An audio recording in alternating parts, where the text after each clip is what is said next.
بقالك يومين مش بتردي عليا، للدرجه دي مش عايزه تشوفيني؟ هو انت بجد مستغربه اني زعلانه؟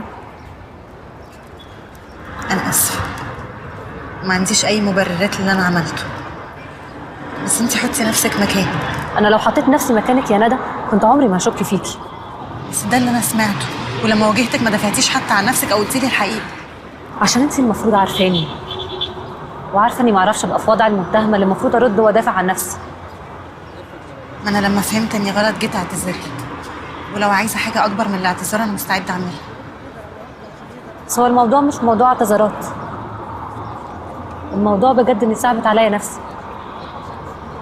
انا يا ندى بتشكي فيا؟ انا مش عايزه ازقك انك تقبلي اعتذاري، بس انتي اكتر واحده عارفه حالتي النفسيه كانت عامله ازاي.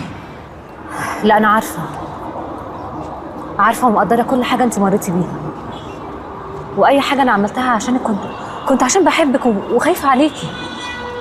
كنتي عارفه ايه اكتر حاجه مزعلاني بجد؟ اني بقالي فتره كبيره قوي، يعني يمكن تبقى سنين، لا كنت بقرب من حد ولا حتى كنت بسمح ان حد يقرب مني. ما كانش عندي صحاب ولا حد يسأل عليا ولا عندي حد أسأل عليه، وحتى في كل الأماكن اللي أنا اشتغلت فيها كنت مركزة قوي إن علاقتي بالناس تفضل زملاء وبس. عارفة ليه كنت بعمل كده؟ عشان ما اسمحش إن حد يدخل حياتي تاني ويوجعني. لحد ما انا رجعت، مش كده؟ بالظبط، لغاية ما قمتي بالسلامة ورجعنا نتلم تاني. في الأول كنت مبسوطة قوي إن خلاص أخيرا بقى مش هبقى لوحدي تاني، ورجعنا نتلم ورجعت لنا أصحاب زمان. بس للأسف كل مرة كنا بنتلم فيها كان بيحصل لي مواقف، صدقيني أنا ضحيت بحاجات كتيرة قوي عشان أبعد عنها.